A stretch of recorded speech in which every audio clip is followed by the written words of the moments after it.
Gravação iniciada. Obrigada. Mais uma vez, bom dia. Estamos continuando aqui a nossa primeira sessão da reunião de novembro de 2020. Estamos no dia 17 de novembro de 2020.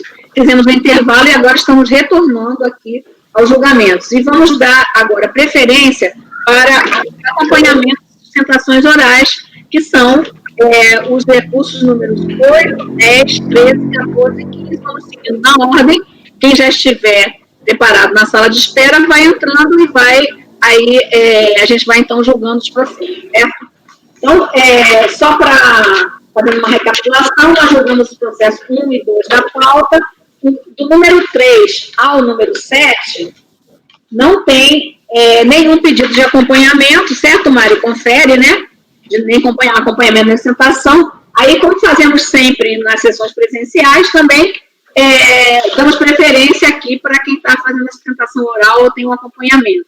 Então, temos o acompanhamento da Procuradora da Fazenda para todos os processos, e agora teremos, para o número 8 da pauta, videoconferência, certo? Então, vamos começar agora pelo número 8 da pauta.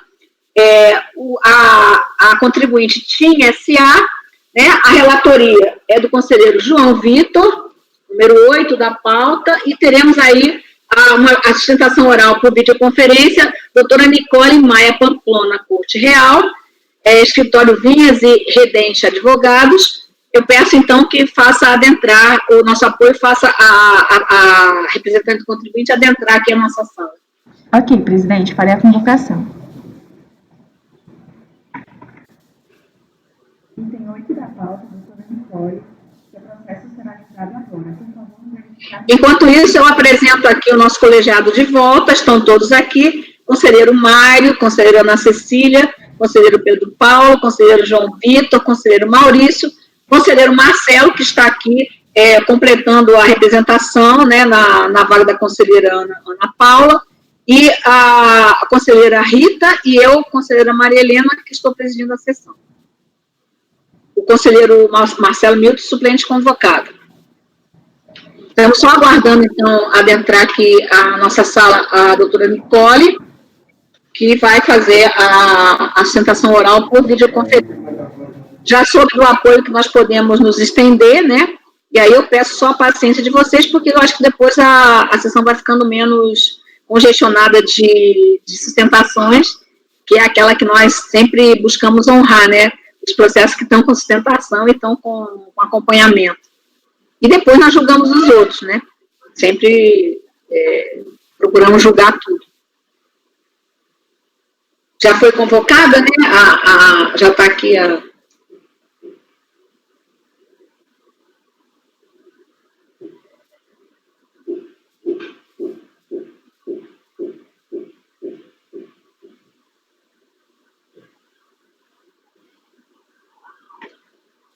Estamos só aguardando. Doutora Nicole, eu acho que já está aqui na sala, né? Só precisa liberar a imagem e o som, parece-me. O microfone e a câmera.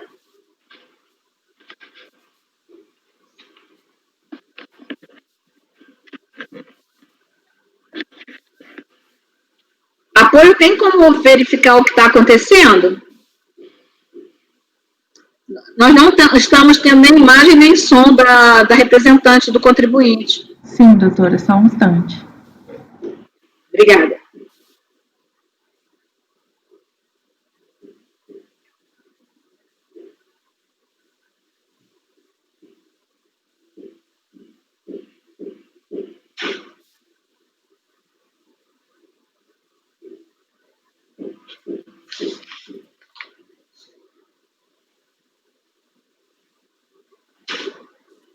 Doutora Nicole?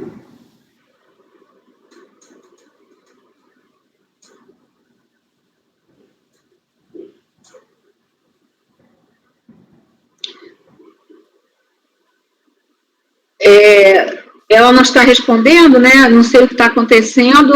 Precisaria aqui está marcando que tanto câmera como o som estariam bloqueados. Então, seria o caso de desbloquear ali na parte de baixo da tela, onde aparece ali o microfone e a câmera, só clicar para desbloquear.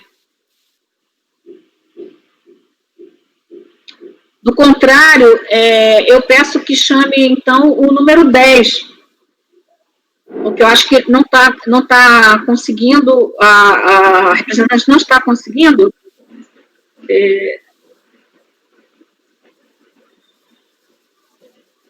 Ela está dizendo que estão desbloqueados, mas nós não estamos vendo bem. Ela está ouvindo o que eu estou falando, porque tem aqui no chat. Talvez a gente faça aquele procedimento de tirar e tentar entrar de novo para ver se configura a câmera. Então, doutora Nicole, nós... Ela está com microfone e câmera bloqueados. Ela está dizendo que estão desbloqueados. Ela está dizendo ela colocou no chat. Não, Estela, que estão bloqueados. Hein? Ela tem que desbloquear o microfone e a câmera. Mas só que ela está dizendo que estão desbloqueados. Então, a senhora clicou, doutora Nicole, nessa parte, onde fica aqui embaixo da tela, o telefone vermelhinho, do lado tem o microfone, do outro lado tem a câmera. É só clicar ali, no microfone e na câmera. E se com esse procedimento não resolver, aí eu peço então para vir o próximo e a senhora depois tentar numa outra oportunidade até o final da nossa sessão da manhã. Ela falou no chat que já tentou. Da outra vez a gente fez isso, né? A gente tirou e aí ela entrou pelo apoio de novo. Tá. Eu tiro aqui, presidente, para ver se... Então, doutora Nicole, vamos tirar a senhora da sala para ver se conseguimos depois reincluí-la, tá bom? Você vai ter que ir, doutora Nicole, você vai ter que... Ela já perguntou, posso sair e entrar aí? É porque ela tem que entrar de novo lá na sala, né? E não aqui. Aí eu peço que o apoio dê uma ajuda lá, se for possível, viu? Nosso apoio.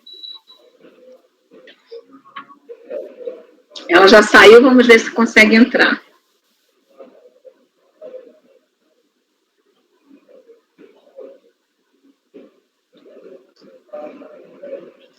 Então, só recapitulando, é o número 8 da pauta, contribuinte TIM SA e a relatoria do conselheiro João Vitor.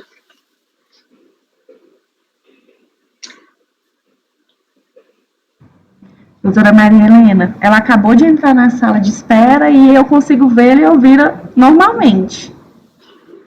Sim, mas ela não vai está... entrar de novo para ver se vai dar certo. Vamos ver. Sim. Agora sim. Bom dia, doutora Nicole, funcionou, estamos vendo. Que bom. Bom dia, conselheiros, tudo bom? Bom dia. Bom dia. Então, vamos aqui começar, então, o número 8 da pauta, contribuinte TIM SA, relatoria do conselheiro João Vitor. Podemos, então, iniciar o relatório, então a senhora depois vai ter os 15 minutos para fazer a sustentação oral. Tudo bem. Os conselheiros estão todos presentes aqui, temos o suplente convocado, conselheiro Marcelo Milton, pela ausência da conselheira Ana Paula.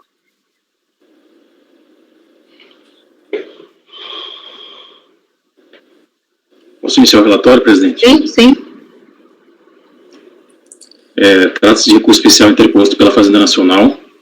Em face de acórdão de recurso voluntário, o recurso foi totalmente admitido para a rediscussão da seguinte matéria. Se para fins de retroatividade benigna, se é aplicável o artigo 35 da Lei 812 de 91, com a redação da Lei 11.941, ou se a comparação deve dar-se entre o artigo 35 em sua redação originária com a atual redação do artigo 35A. Eu transcrevo a ementa da decisão, peço licença para não ler. E em seu recurso especial, a Fazenda Nacional basicamente alega e pleiteia o procedimento previsto na súmula CARF 119, que determina que, em caso de descumprimento de obrigação principal e acessória, tem que ser comparadas as multas vigentes anteriormente com a multa atual. As multas anteriormente vigentes seria o somatório das multas por descumprimento de obrigação principal e acessórias e comparar com a multa prevista no artigo 35A, que hoje é de 75%. O sujeito passivo foi intimado do acórdão de recurso voluntário, do recurso especial e do seu exame de admissibilidade não apresentou contrarrazões, e o recurso especial interposto pelo contribuinte não foi admitido, e foi desprovido o agravo por ele interposto, tornando definitiva a decisão de inadmissibilidade. Portanto, a única matéria aqui em discussão é a retroatividade benigna. Esse é o relatório. Obrigada. Podemos, então, passar para a apresentação oral? Pois não, doutora Nicole.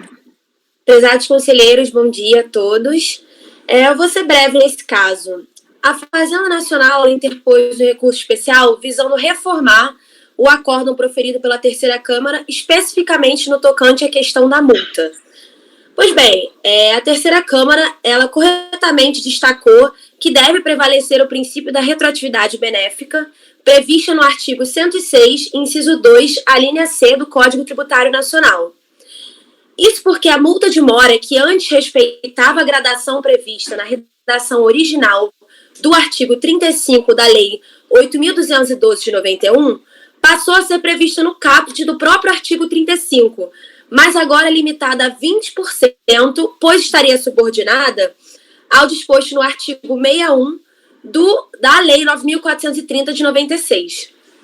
Logo, é incabível a aplicação do artigo 35A da forma como almeja a Fazenda Nacional, pois esse dispositivo ele versa sobre multa de ofício, que sequer existia na legislação previdenciária à época do lançamento. É importante lembrar também que o artigo 106 do CTN, ele dispõe que deve ser verificado fato punido. Ora, se o atraso no pagamento era punido à época do lançamento com a multa moratória, consequentemente, com a alteração da ordem jurídica, só pode ser aplicada uma nova multa moratória, estando essa prevista justamente no caput do artigo 35 da Lei 8.212 de 91.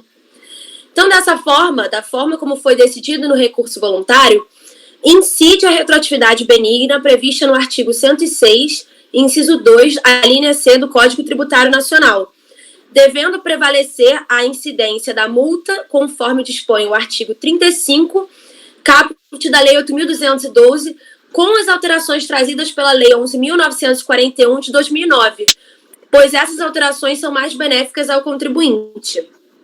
Inclusive, conselheiros, vale destacar que esse acórdão proferido pela Terceira Câmara não foi a única vez que o CARF se manifestou nesse sentido. Eu peço, inclusive, vênia para citar o acórdão 2301-003-280, que assim decidiu da mesma forma, transcrevendo uma parte da ementa. A multa moratória, penalidade mais benéfica. O não pagamento de contribuição previdenciária constituía, antes do advento da Lei 11.941 de 2009, descumprimento de obrigação tributária punida com a multa de mora do artigo 35 da Lei 8.212 de 91. Revogado o referido dispositivo e introduzida nova disciplina pela Lei 11.941, devem ser comparadas as penalidades anteriormente previstas com a da nova legislação, de modo que esta seja aplicada retroativamente, caso seja mais benéfica ao contribuinte, por força do artigo 106, inciso 2, a linha C do CTN. Não há que se falar na aplicação do artigo 35A da Lei 8.212 de 91, já que estes disciplinam a multa de ofício, penalidade inexistente na sistemática anterior à edição da MP 449 de 2008, somente sendo possível a comparação com multas da mesma natureza. Ou seja, ao contrário do que a Fazenda Nacional faz crer em seu recurso especial, esse posicionamento não é pacificado, esse entendimento não é pacificado, e inclusive tem outros acordos do CARF no mesmo sentido do que foi proferido o recurso voluntário favorável à TIM. Essas eram as considerações que eu queria fazer hoje a respeito desse assunto. Eu agradeço a todos vocês. Obrigada. Podemos, então, passar ao voto? Podemos? Pois não, então. O recurso especial é tempestivo, visto que é interposto dentro do prazo legal de 15 dias, mas o acórdão paradigma, que é o 9202-086, trata de situação fática e jurídica diversa da tratada no presente caso, o que impede a instalação de divergência e inviabiliza, por consequência, o conhecimento do recurso. Já na ementa do paradigma, observa-se que lá houve o lançamento de obrigação principal e de multa por descumprimento de obrigação acessória prevista na redação vigente à época do parágrafo 5º do artigo 32 da Lei 8.202 de 91, que é a multa por falta de declaração de fatos geradores em GFIP. No caso vertente, todavia, vê-se no relatório fiscal que os fatos geradores lançados, eles foram declarados, só fazer uma correção aqui antes que eu me esqueça, eles foram declarados em GFIP. O lançamento foi exatamente realizado mediante o batimento entre as GFIPs e as guias de recolhimento. E que, em relação a tais fatos geradores, foi lançada apenas a multa prevista no parágrafo 6º do artigo 32, e não no parágrafo 5º. Quanto aos demais débitos lançados, que tem lá no quadro outros débitos emitidos e autos de infração, eles não têm relação com os fatos geradores apurados neste processo. Então, eu transcrevo a emenda do paradigma para demonstrar que lá houve o lançamento de multa por falta de declaração de fatos geradores em GFIP, e transcrevo também uma parte do relatório do acórdão paradigma, no qual se igualmente verifica que a multa lá lançada foi por falta de informação de fatos geradores em GFIP, que seria uma situação distinta dos autos, e por essa razão eu entendo que o recurso da Fazenda Nacional não deve ser conhecido. Sim. Conselheiro Mário. Acompanho o relator.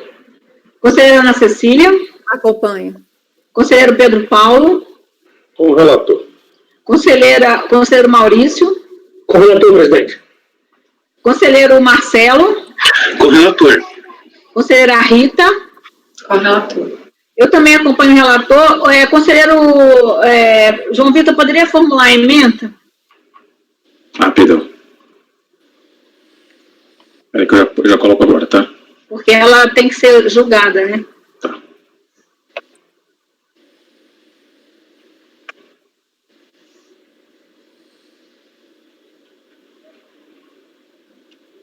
Vocês podem fechar aí, por gentileza, o arquivo?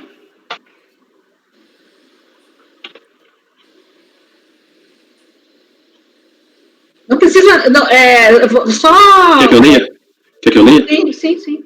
A ausência de similitude fática jurídica entre os julgados impede o conhecimento do recurso especial. Em caixa alta, recurso especial, ponto. Ausência de similitude fática jurídica entre os julgados, ponto, não conhecimento. Obrigada.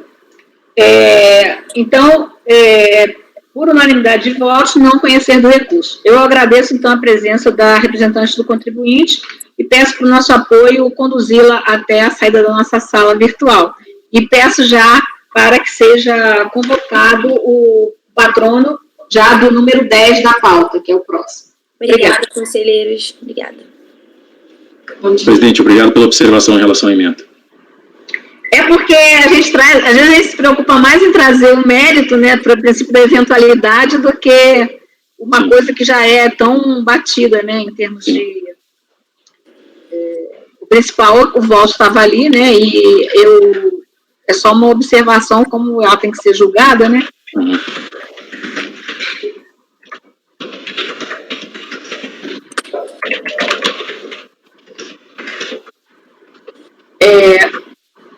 Sim, aí eu peço, então, o número 10 da pauta, né, que já é de relatoria do conselheiro Mário, e o contribuinte Companhia de Fiação e Tecidos Cedro e Cachoeira, e Fazenda Nacional, que também são também são 2 recursos. Ok, presidente, farei a convocação. Obrigada.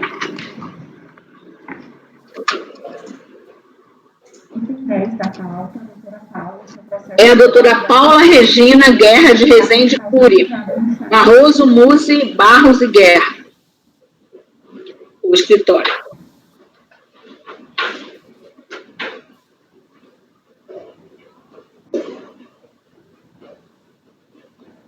Bom dia, doutora Paula Regina, isso? Bom dia, tá sem som, acho que ela precisa desbloquear. Desculpe. Bom dia. Bom dia, nós estamos aqui com o nosso colegiado completo e como suplente convocado o conselheiro Marcelo Milton, que temos uma vaga em aberto que o suplente convocado está completando aí a representação do contribuinte, certo? Então, nós temos todos os nossos conselheiros aí. E o número 10 da pauta, contribuinte Companhia de Fiação e Tecidos Cedro, Cachoeira e Fazenda Nacional, tem recurso das 2 partes, certo? Então, eu peço, então, ao relator, o conselheiro Mário, que faça o relatório, e a senhora sabe, depois tem 15 minutos para a sustentação oral. Pois não, conselheiro Mário.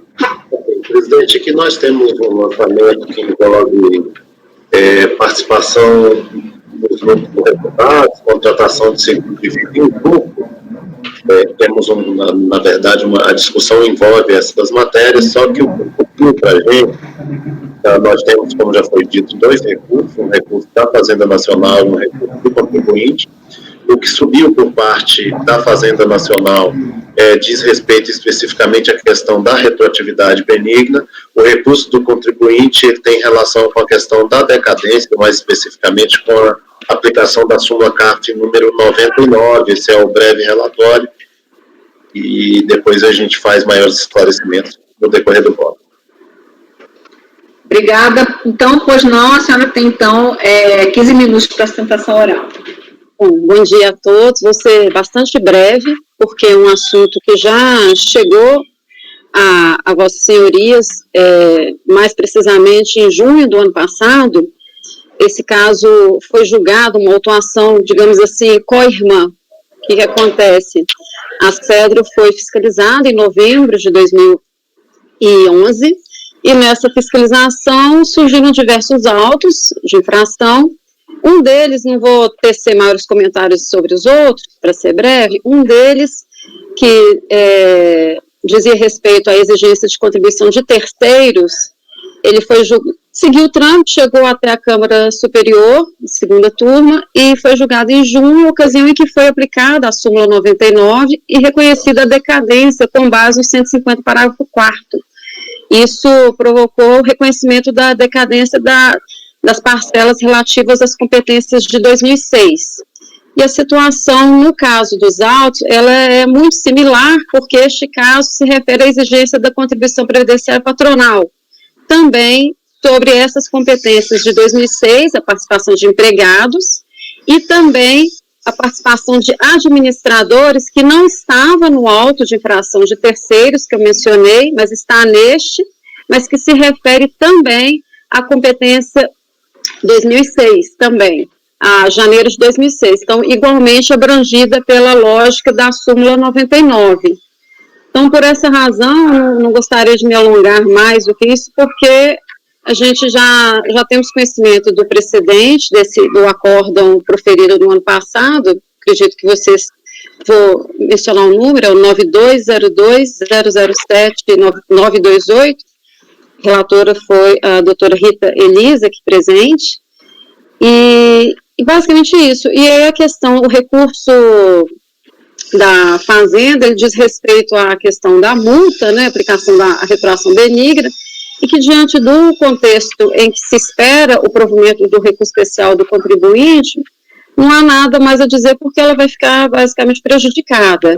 Então, é isso que eu gostaria só de requerer, o provimento do recurso especial do contribuinte na linha do entendimento já do STJ e da súmula 99 do CARF. Obrigada. Obrigada. Eu peço, podemos então passar ao voto? Eu só peço a inversão aí para nós colocarmos a ordem lógica, né? Porque a gente, às vezes, faz o relatório tudo pela ordem cronológica, sempre o primeiro recurso é o da Fazenda. Mas vamos votar, estamos dizendo, decadência e retroatividade benigna, vamos votar pela ordem lógica, a decadência. Eu peço também a inversão, se for o caso, viu, conselheiro, de emendas, enfim. Primeiro, consignando a parte que está tratando da decadência, que é o recurso contribuinte, certo? Certo, presidente. Eu ia fazer justamente essa observação, que iria começar pelo recurso do contribuinte, que trata da questão da decadência, e depois eu faço as devidas alterações de ordem aqui no meu voto. Vou fazer a leitura rápida aqui. O recurso especial do contribuinte é tempestivo e atende aos demais pressupostos necessários à sua admissibilidade, portanto, eu estou conhecendo o recurso. Para fundamentar aqui a análise a respeito da decadência, eu estou trazendo o trecho do relatório fiscal, e aí vou ler só esse item 5, bem rapidamente. Os créditos previdenciários descritos no presente relatório incluem diversos levantamentos que correspondem a diferenças entre as contribuições devidas e as efetivamente recolhidas encontradas nos fatos geradores do seguinte identificado e tal. Eu vou pedir licença para não ler essa parte. Na análise, volto às minhas considerações desses excertos aí, Resta claro que a notificação fiscal de lançamento de débito em questão diz respeito à diferença de contribuições, ou seja, enquanto o lançamento tenha como base a incidência de valores relacionados a salários indiretos incluídos em folha de pagamento, o relato fiscal deixa claro que para o período de apuração houve recolhimento parcial das contribuições sociais. A respeito da decadência, eu estou trazendo aí a decisão repetitiva do STJ, que já é conhecida de todos os senhores aqui. Volto aqui as minhas considerações, dizendo que é caso, a meu ver, de observância do parágrafo 2º do artigo 62 do regimento interno, do CARF, e continuando aí, assim, na hipótese de antecipação de pagamento do dias a cor para a contagem do prazo decadencial, o primeiro dia do exercício seguinte àquele em que o lançamento poderia ter sido efetuado, conforme prevê o inciso 1 do 173 do Código Tributário, né? Contudo, na situação em tela, como houve pagamento antecipado do termo inicial da contagem do prazo de decadência e a data de ocorrência do fato gerador, na forma do parágrafo 4º do 150, e ainda estou fazendo referência aí à súmula CAF 99, e aí eu estou conhecendo, né, já conheci do recurso, e estou fazendo referência aí à ciência do lançamento, que se deu em 30 de 11 de 2011, e constatando que a decadência, ela vai ocorrer aí em relação às competências até 10 de 2006, inclusive essa. E aí só faço uma observação que a patrona falou que possivelmente não seria necessário verificar a questão da retroatividade, mas existem outras competências no lançamento. Então, embora eu esteja reconhecendo a decadência, eu reputo como necessário também fazer análise do recurso especial da Fazenda Nacional, que trata especificamente da questão da retroatividade benigna. Então é isso, presidente. Estou aplicando o repetitivo e a súmula CAF 99 e dando provimento ao recurso do contribuinte.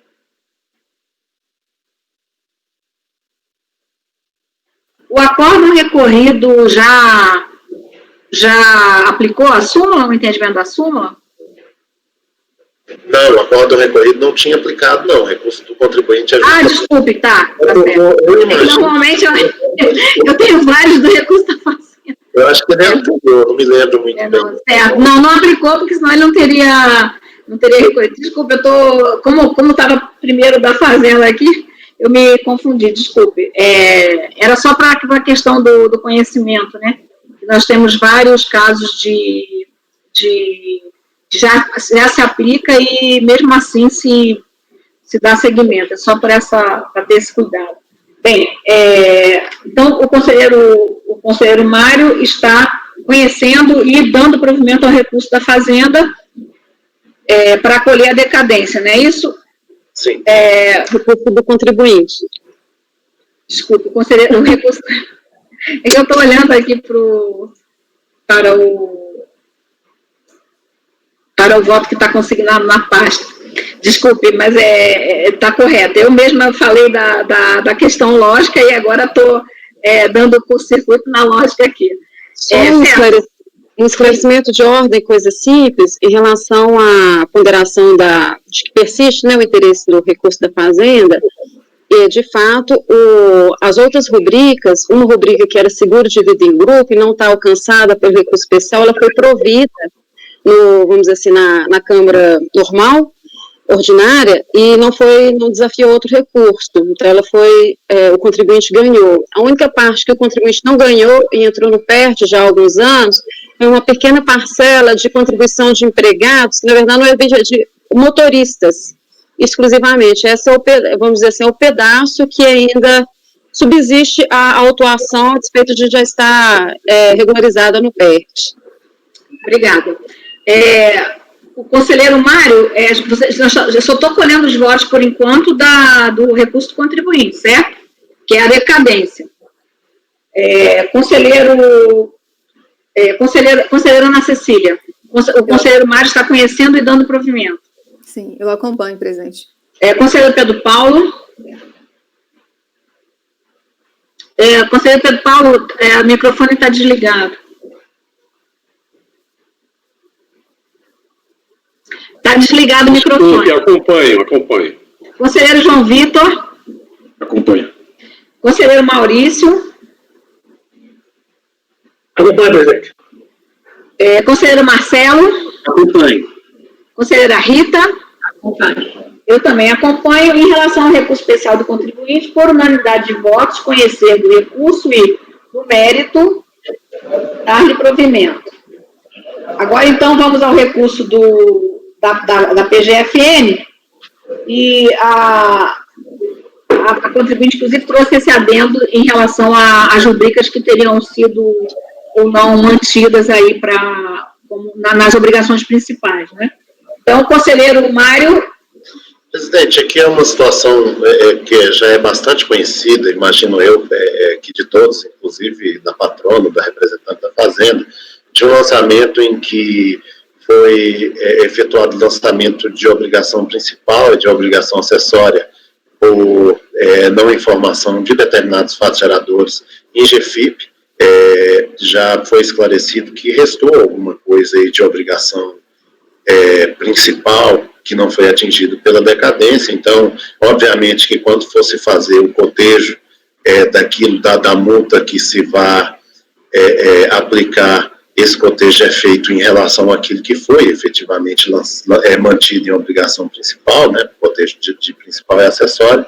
Então, eu estou aqui aplicando a súmula CARF 119 e dando provimento ao recurso especial da Fazenda Nacional. Conselheira Ana Cecília. Conselheira Ana Cecília. Ana Cecília, congelou? Congelou, tá vermelhinha ali, ó. Conselheira Ana Cecília, eu acho que, não sei se tem que voltar... tá o microfone desligado. Eu não escutei o final do voto do Mário. Só aplicando a retroatividade, aplicando a súmula CARF 119 na questão da retroatividade. Ok, eu acompanho, presidente. Certo, obrigada. Conselheiro Pedro Paulo. Acompanho. Conselheiro João Vitor. Eu acompanho, relator. Conselheiro Maurício. Acompanho. Conselheiro Marcelo. Acompanho. Conselheira Rita. Acompanho. Eu também acompanho. Então, em relação ao recurso especial da Fazenda Nacional, por unanimidade de votos, conhecer e, no mérito, dar-lhe provimento. Então, agradeço, então, a presença da representante do contribuinte. Peço que o nosso apoio, gentilmente, conduza a representante a sair da nossa sala de reunião e já convoque o número 13 da pauta, que vai ser um acompanhamento. Obrigada. Tchau, Paulo. Obrigada. Ok, presidente, farei a convocação. Obrigada. O número 13 da pauta então, o conselheiro João Vitor, Metro Tecnologia de Informática, é um acompanhamento do Dr. Leandro.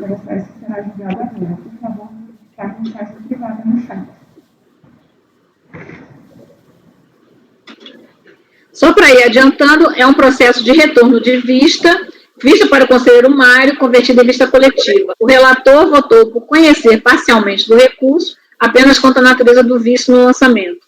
Nesse ponto, houve pedido de vista, não votaram os demais conselheiros quanto ao conhecimento ou ao mérito. Presidiu o julgamento. Então, aqui, só o conselheiro Pedro Paulo se esclarecendo aquela dúvida, aqui, por exemplo, nós podemos continuar tranquilamente, porque o relator está aqui, né? Então, mesmo não adentrando ao mérito, não tem problema, a gente está continuando o lançamento com o relator originário aqui. O que não poderíamos fazer com um processo que o relator não tivesse mais, né? Sem o mérito consignado aqui. Ou pelo menos discutido, né? Bem, bom dia, doutor Leandro.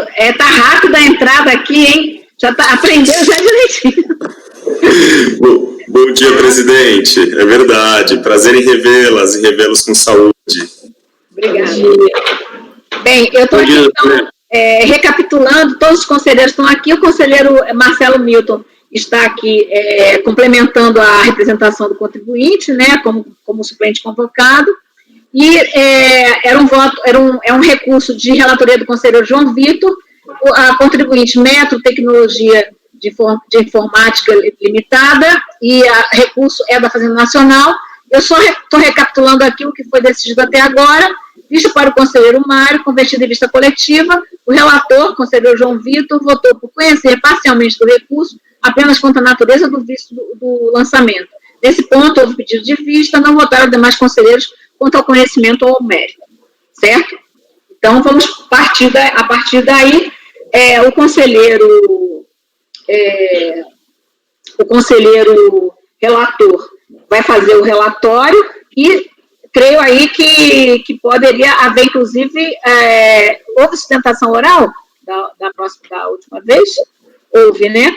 Houve. Embora tenha sido inscrito apenas para acompanhamento, é o mesmo advogado, já estava credenciado no mês passado, eu vou permitir, se quiser, reiterar, porque nós temos aqui uma mudança de coisa. Creio que não haja problema se o mesmo advogado, o mesmo credenciamento que se pôde fazer a sustentação na sessão passada, alterou, e claro que o advogado pede o acompanhamento, imaginando que não vai poder fazer a sustentação nova, mas eu só facultaria, se quiser colocar alguma coisa, eu não iria, eu iria permitir, certo?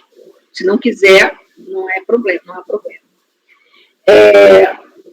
Conselheiro, então, João Vitor, por favor. Bom dia, doutor Leandro. Recapitulando aqui, um recurso especial interposto pela Fazenda Nacional, como adiantado já pela presidente, para a discussão da aplicação do prazo decadencial previsto no artigo 1731 do Código Tributário Nacional e para a discussão sobre a natureza do visto do lançamento, se o visto seria formal ou material. Em seu recurso especial, a Fazenda Nacional basicamente alega que, conforme paradigma 24.01.01.186, para ser considerado pagamento antecipado, o recolhimento deve referir-se ao fato gerador da obrigação reconhecido pelo contribuinte, de forma que, nos casos em que o contribuinte não recolhe contribuição sobre verba por não considerá-la integrante da base de cálculo, não restaria configurada qualquer antecipação, sendo inaplicável, no entender da Fazenda, o artigo 150, parágrafo 4º do Código Tributário Nacional. Com relação à segunda matéria, o paradigma é o final 621, e segundo esse paradigma, a falta da evidenciação do fato gerador implica nulidade de lançamento por vício formal, uma vez que descumprido o artigo 10 do Decreto 70.235 de 72. O sujeito passivo foi intimado do acórdão de embargo de declaração, que passou a integrar a decisão proferida em sede de recurso voluntário, foi intimado do recurso especial e do seu exame de admissibilidade e apresentou contrarrazões, as quais basicamente afirma que não existe similitude fático-jurídica entre o paradigma relativo à decadência e a decisão recorrida, e que ainda quanto à decadência, o recurso especial não deveria ser conhecido por contrariedade à súmula CARF 99. A recorrente não realizou o cotejo analítico entre o acórdão recorrido e os paradigmas. O recurso não deve ser conhecido quanto à natureza do vício, porque o entendimento do paradigma estaria superado pela Câmara Superior de Recursos Fiscais. E, quanto ao mérito, alega que o prazo decadencial deve ser contado na forma do artigo 150, parágrafo 4º do Código, e que o visto de lançamento é material a este relatório. Obrigada. Como temos aqui o conselheiro Marcelo Milton, né, que não estava na sessão anterior, não é isso? Não estava, né? Não, estava a conselheira Ana Paula, não é isso? É porque teve um período que também, não me lembro se esse processo era do período que foi aquele período que a conselheira ficou fora e estava também o Marcelo Milton, mas acho que não, né, Marcelo? Hein? Eu não me recordo desse processo, presidente. Tá. Então eu vou, se quiser fazer um resumo, alguma coisa, pode... Perfeito, senhora presidente, bom dia, volto a cumprimentá-las, cumprimentar especialmente a doutora Patrícia, a quem não via desde março, feliz por revê-la, faço votos de saúde também para a senhora e a sua família. De fato, o objetivo aqui é apenas definir, reforçar, né, quais são os fundamentos do recurso especial da Fazenda Nacional, que é a decadência.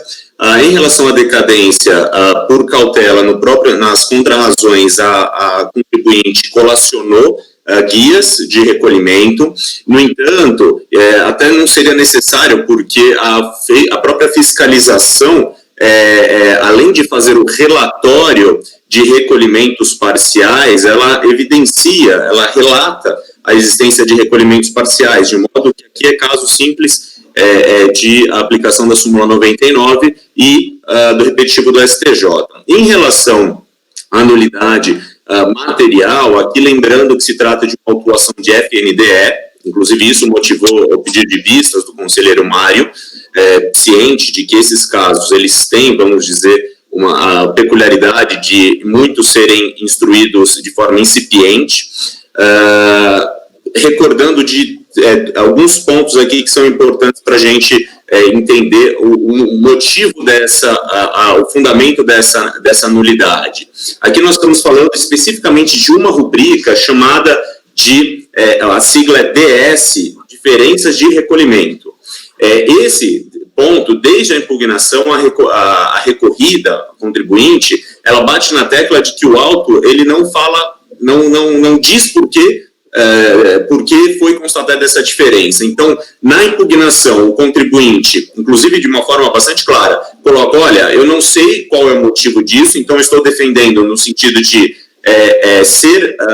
ter sido pago, e aqui é importante fazer menção que esse ter sido pago é por conta de uma discussão que houve no início do processo, na verdade, como matéria de defesa, que a fiscalização ela deu falta do recolhimento do FNDE e o contribuinte fala, o FNDE foi recolhido junto de outros terceiros na guia GPS, é por isso que o fiscal não identificou, né? E essa parcela aqui, DS, diferença de recolhimento, também está recolhida em GPS. E aí, em primeira instância, aparentemente, o julgador coloca, não, aqui a questão é de falta de entrega de declarações referentes ao sistema de manutenção de ensino. E aí vem o contribuinte e junta no seu recurso voluntário e fala, bom, se é isso, então estão aqui os documentos. Então, é evidente que essa falta de definição do motivo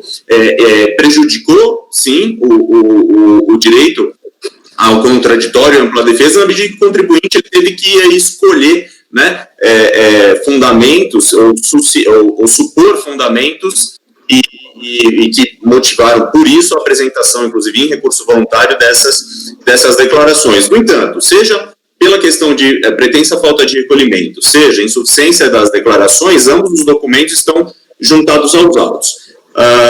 Há uma questão também, um pano de fundo importante em relação a essa questão da nulidade, que aliás, a própria primeira instância reconheceu um erro em base de cálculo, né? O fiscal ele fez uma regra de 3 ali para autuar, porque ele identifica, bom, a GPS tem os recolhimentos têm tal valor, pega a GPS, pega o valor da GPS, divide por 3,30 e infere o que? A falta de recolhimento, a pretensa falta de recolhimento de terceiros. E aí o contribuinte, desde a impugnação, vai bater na tecla, não, olha, esse cálculo está errado, né, porque, e aí a gente esclarece, tanto na impugnação como no recurso. Então, embora essa matéria especificamente de nulidade da base de cálculo ou incipiência da base de cálculo não está no recurso, é importante que se saiba, porque esse foi também um motivo no acórdão recorrido, inclusive o doutor Natanael, ele fala, olha,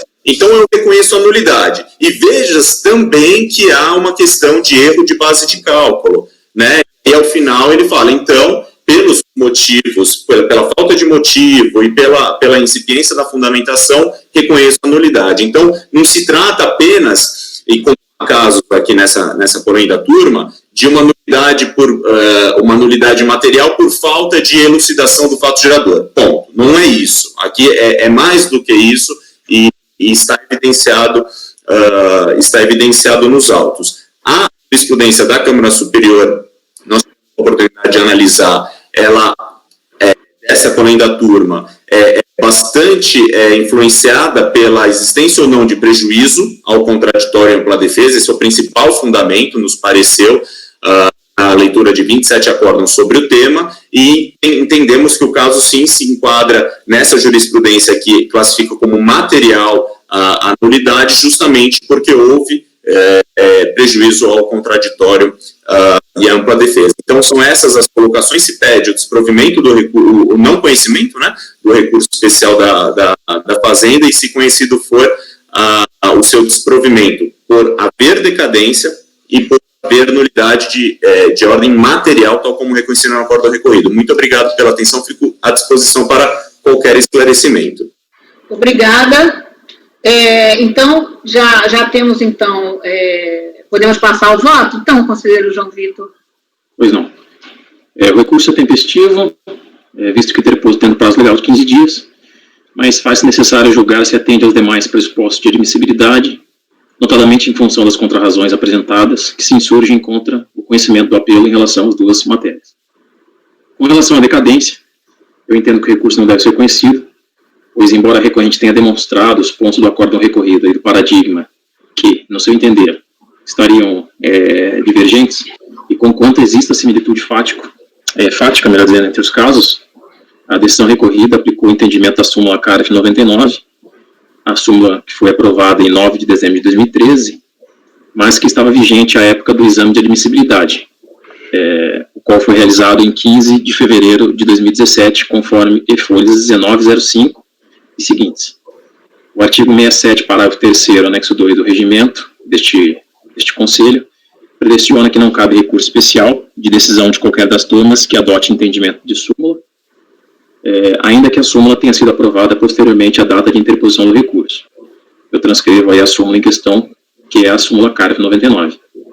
Veja-se que a recorrente não afirma ainda existir recolhimento antecipado, mas sim que o recolhimento antecipado deve referir-se à rubrica exigida no lançamento, que destoa do verbete sumular acima, cujo entendimento foi implicitamente aplicado pela turma COR. Ademais, caso se pudesse cogitar de falta de análise de tal entendimento pela decisão recorrida, que seria a omissão em relação à aferição do prazo decadencial por rubrica específica, mesmo assim o recurso seria inadmissível por falta de enfrentamento de tal ponto pela turma de origem, o que impediria a formação da divergência necessária à interposição do apelo especial. E sobre o descabimento de recurso especial na hipótese de adoção de entendimento simulado pelo CARF, eu estou transcrevendo um precedente recente da primeira sessão, segundo o qual não cabe recurso especial que contraria entendimento de súmula aprovada posteriormente à interposição do recurso. Então, com relação à decadência, estou votando por não conhecer do recurso. Posso passar o exame da segunda matéria ou quer votar os dois conhecimentos? Então, vamos a segunda matéria você conhece, está conhecendo? Sim. Isso, é uma segunda matéria que eu conheci. Tá, que aí eu já vou votar o conhecimento englobado, né? Essa é a razão da minha pergunta naquele processo anterior era exatamente essa questão, viu, João Vitor? Você, na verdade, quando foi feita a admissibilidade, o regimento já dizia isso, né? Uhum. Já dizia que não cabe recurso especial de acórdão que aplique súmula, mesmo que a súmula não exista ainda, não é isso? Sim. Já tinha o recurso dizendo, o regimento dizendo isso? Sim, já tinha. Ok. Sim, daí o conselheiro, então, João Vitor, está conhecendo parcialmente do recurso apenas com relação à segunda matéria, que é a nulidade, não é isso? Apenas com relação à nulidade. Tá. Conselheiro Mário. Presidente, eu, assim, com relação à decadência, acho que é isso mesmo, mas com relação à nulidade eu fiquei com um pouco de dúvida e gostaria de compartilhar essas dúvidas tanto com o próprio relator quanto com os demais membros do colegiado, para ver se é o caso de conhecer ou não conhecer. Nós temos como paradigma o acórdão 2302-01621, em que a discussão ela tem relação com a questão do arbitramento, né? Quanto aqui a discussão ela diz respeito especificamente à questão da fundamentação que o relator considerou que não seria adequada, né, e que teria ocasionado cesseamento do direito de defesa. O acórdão paradigma ele diz o seguinte, que o fisco deveria trazer no relatório fiscal todos os dados, informações e documentos que comprovasse a imprestabilidade dos registros efetuados pela recorrente para sustentar o lançamento por aferição indireta, e continua dizendo que a recorrente comprova com folhas e recibos de pagamento de salários a mão de obra utilizada, e o fisco não demonstrou de forma efetiva e convincente a necessidade ou a existência de mais obreiros não registrados ou contabilizados para efetivar a prestação do registro. Então, me parece aqui que é uma coisa bem assim, eu vou desconsiderar o lançamento em função de entender, isso eu estou falando do colegiado paradigmático, que os elementos que foram trazidos para se fazer a aferição indireta, eles não são suficientes. Eu não sei se a gente não já botou no sentido de, em situação como essas, de considerar que as situações elas não seriam semelhantes. Aí eu estou trazendo essa questão aqui com tranquilidade, até para discutir com o próprio relator, para ver se é isso mesmo, se é questão de conhecer com o relator e com os demais, né? Ou se seria questão de a gente tratar aqui no conhecimento e não conhecer do recurso especificamente. Então, assim, no recorrido, o que nós temos são questões relacionadas especificamente à fundamentação, e no paradigma não se considerou que os elementos trazidos pela fiscalização para que não se fizesse o arbitramento, não se considerou que esses elementos seriam suficientes. Daí eu abro aí a discussão para ver o que os senhores pensam, o próprio relator, e aí depois, obviamente, eu fiz considerações, se a gente ultrapassar essa questão, eu fiz considerações relacionadas ao mérito também. Bem, o conselheiro João Vitor quer se pronunciar? Eu abro o colegiado. Eu não tinha analisado sobre essa ótica, porque lá foi arbitramento, né? Foi aferição indireta, porque o auditor entendeu que a mão de obra constante das folhas de pagamento da notificada e contabilizadas não espelhavam a realidade. E aí o voto vencedor entendeu que a recorrente comprova com folhas e recibos de pagamento de salário a mão de obra utilizada, e o fisco não demonstrou de forma efetiva e convincente a necessidade ou existência de mais obreiros não registrados ou contabilizados, né? Então, na verdade, seria como se o contribuinte, naquele caso, estivesse demonstrando desacerto da tese fiscal, né? O próprio mérito, não é isso, Maicon? Uhum. Então, seria possível reformular o meu voto, a princípio. Então, você está fazendo isso? Está reformulando? Para não conhecer. Para não conhecer, então, totalmente, né? Isso. Então, o conselheiro está reformulando, já tomei os votos em relação à decadência, já não se conheceu. Agora, então, vou apresentar já com as considerações do revisor, a reformulação do conhecimento da segunda matéria, então, não conhecendo o recurso totalmente. Daí o conselheiro Mário, o conselheiro relator está reformulando, o conselheiro Mário já manifestou e suscitou, inclusive, essa reformulação, né? Aí eu vou para o conselheiro Pedro Paulo. Desculpa, conselheira Ana Cecília. Só um instante, presidente.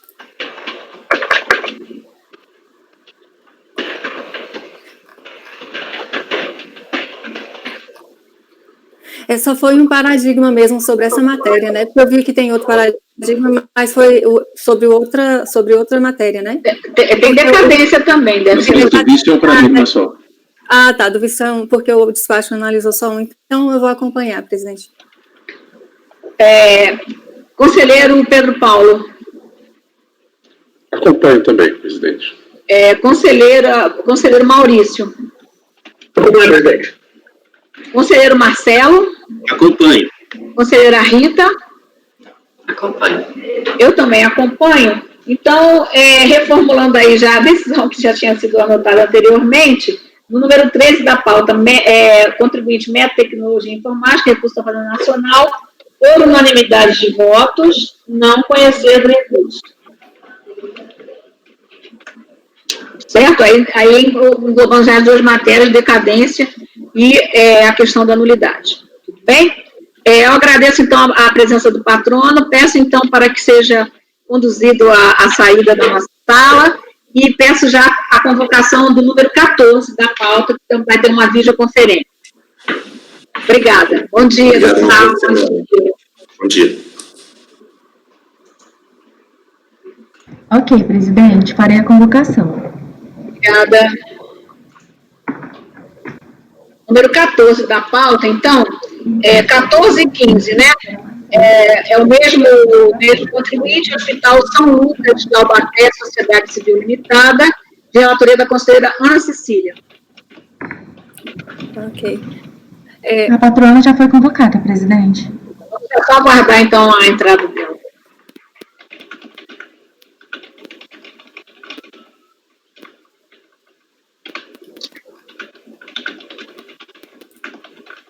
A representante do contribuinte vai fazer a videoconferência, é a doutora Marcela Valeriano Barroso, Muse, Barros, Guerra e Associados, é o escritório. Então, só aguardando. Bom dia, doutora. Bom dia a todos. Tudo bem? Bom dia.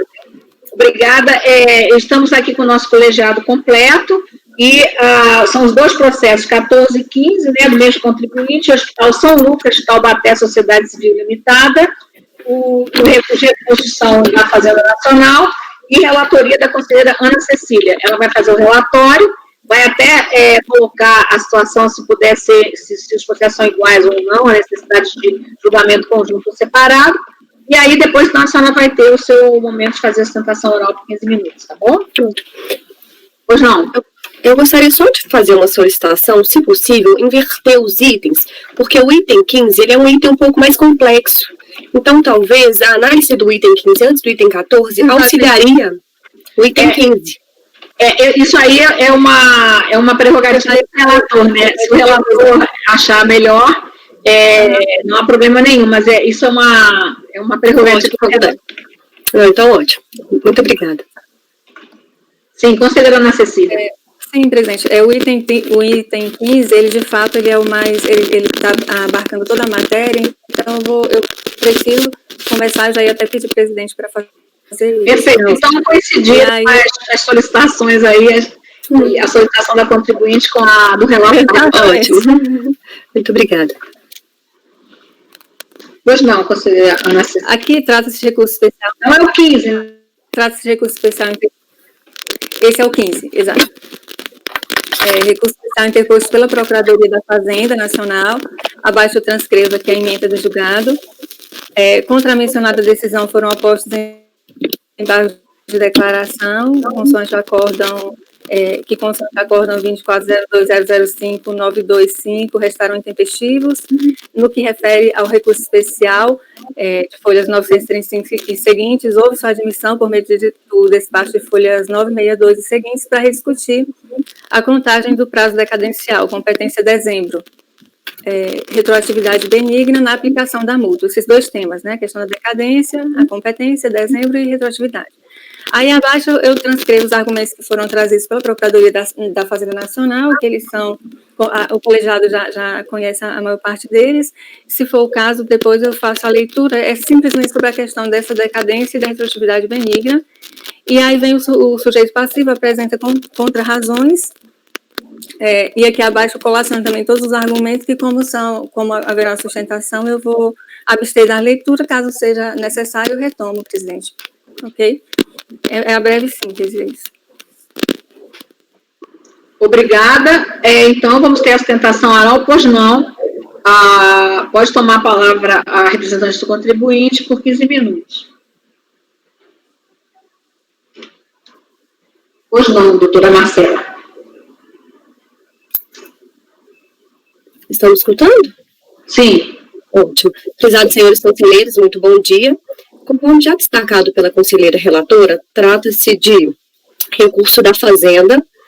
O processo administrativo discute a incidência de contribuições previdenciárias sobre remunerações pagas pelo Hospital São Lucas aos médicos plantonistas, emissores eletrocardiográficos e conselheiros e coordenadores de setores, por entender o fisco que haveria vínculo empregatício entre a referida entidade hospitalar e os médicos e demais profissionais da saúde aqui indicados.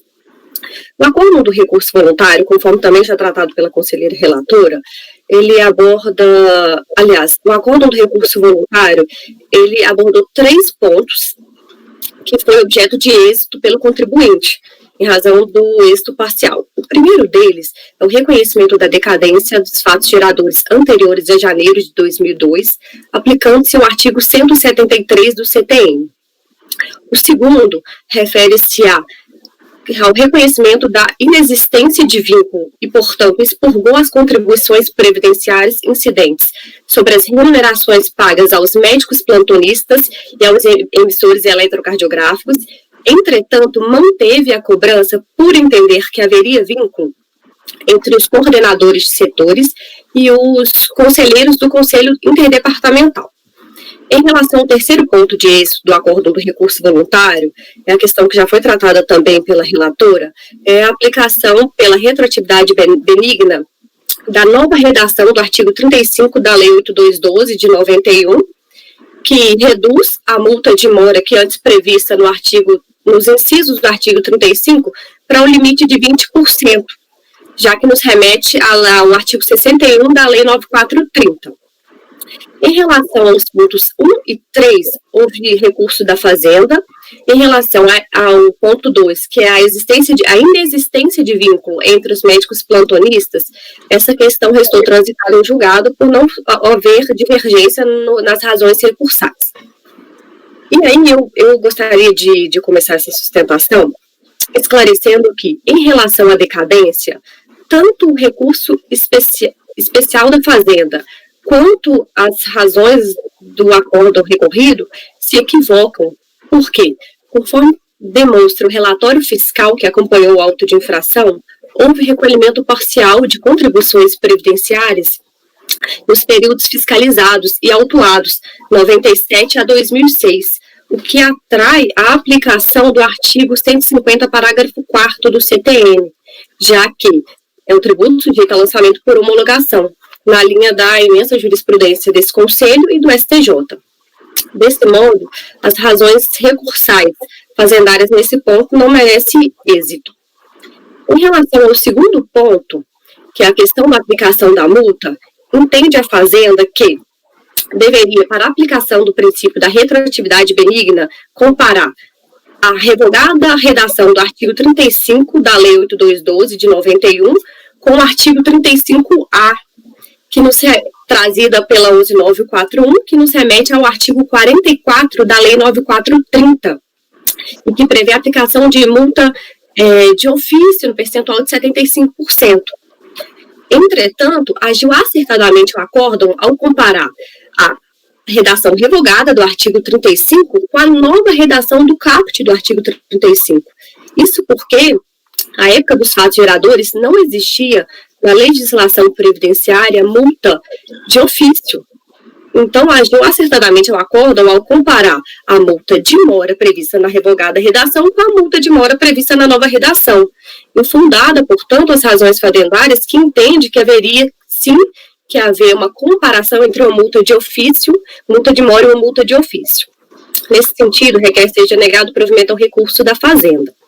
Além disso, eu vou aproveitar os minutos que me restam para trazer uma questão que merece ser conhecida por essa Corte, que diz respeito aos embargos de declaração interpostos pelo contribuinte. Segundo, eu vou até pedir licença para pegar aqui a procuração que foi juntada aos autos. Segundo a decisão que consta no processo, os embargos de declaração opostos pelo contribuinte no dia 30 de março de 2015 foram considerados intempestivos. Por quê? Segundo, eu vou pedir licença de todos para ler. Abre aspas. Através de pedido de vista realizado por advogado com poderes para tal, conforme procuração de folhas 885, haveria, portanto, a intempestividade dos embargos opostos em 2015. Entretanto, o instrumento de procuração que consta nos autos não consta nas folhas 885, e sim nas folhas 876. Nas folhas 885 é só um subestabelecimento com reserva de poderes. O instrumento de procuração, ele delimita 3 poderes para os patronos, que seria vista, cópia e sustentação oral. Eu vou pedir um minuto de todos, porque eu vou compartilhar aqui. Eu vou compartilhar com vocês, senhorias, a indicação dos poderes. Tá?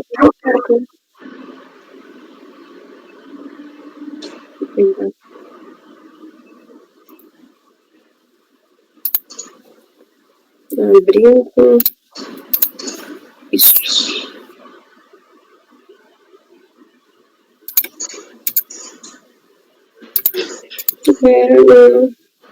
Deixa eu ver se eu consigo. Não estou conseguindo, não. Não está aparecendo aqui como janela do aplicativo aberta.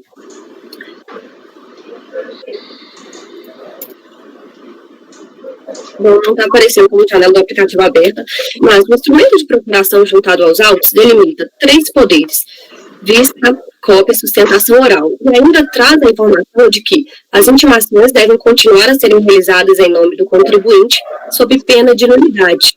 Em face disso, os patronos não possuíam poderes para receber a intimação de uma cópia do recurso voluntário. Por isso, foi inacertada a decisão que entendeu pela intempestividade dos embargos de declaração. Os embargos de declaração que foram opostos, eles trazem 2 objetos muito importantes. O primeiro deles diz respeito à inacertada decisão que considerou a decadência somente a partir em relação aos fatos geradores de janeiro de 2002, justamente porque houve recolhimento parcial. Esse recolhimento parcial foi reconhecido no relatório fiscal e no voto vencido do acordo do recurso voluntário. Então, se houve recolhimento parcial, conforme eu já até havia me antecipado anteriormente, a decisão, o voto redator do acordo foi omisso em relação a tais recolhimentos. Portanto, deve ser reconhecida a decadência para os fatos geradores anteriores a agosto de 2002, já que a intimação do auto de infração ocorreu em julho de 2007.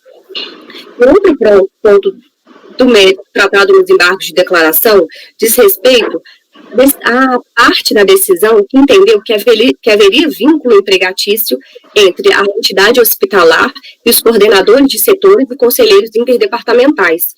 Isso porque o motivo pelo qual o acordo entendeu que não haveria vínculo em relação aos plantonistas foi justamente a ausência de prova cabal da subordinação jurídica desses profissionais liberais. E de forma obscura e até contraditória, apenas no dispositivo do acordo entendeu que haveria sim vínculo empregatício entre os coordenadores e os conselheiros, faltando, por exemplo, no presente caso, elementos demonstrativos de tal subordinação jurídica. Desse modo, reitera-se novamente o requerimento do contribuinte para que seja negado o provimento ao recurso fazendário e reformada a decisão que inadmitiu os embargos por intempestividade. Agradeço a atenção de todos e fico à disposição para esclarecimentos fáticos. Obrigada. Podemos, então, passar para o voto? Conselheira Ana Cecília. Podemos, então? Pois não. Eu estou conhecendo do recurso, entendo que encontra tempestivo e presentes os demais pressupostos de admissibilidade. Aí, como se extrai do relatório fiscal, as folhas 134, o presente auto tem como objeto a exigência e obrigação principal, aqui abaixo eu transcrevo, este relatório é parte integrante da NFLD 37037580-7 e refere-se a contribuições devidas à Seguridade Social não recolhidas em épocas próprias correspondentes à contribuição dos segurados da empresa para o financiamento dos benefícios concedidos em razão do grau de incidência de incapacidade laborativa decorrente dos riscos ambientais do trabalho e destinados a terceiros incidentes sobre a remuneração de diversos médicos nas atividades, funções de plantonistas, emissores de laudos eletrocardiográficos, coordenadores de setor e coordenadores do Conselho Interdepartamental, cujos valores foram pagos através de mapas dos médicos e contabilizados de forma global, sem mencionar as respectivas notas fiscais, e a trabalhadores tidos pela contribuinte como prestadores de serviços terceirizados, porém considerados por esta fiscalização como autênticos segurados empregados da empresa, tendo visto que prestam serviços de forma direta, habitual, remunerada, pessoal e subordinada a notificado. Esse foi o trecho do relatório.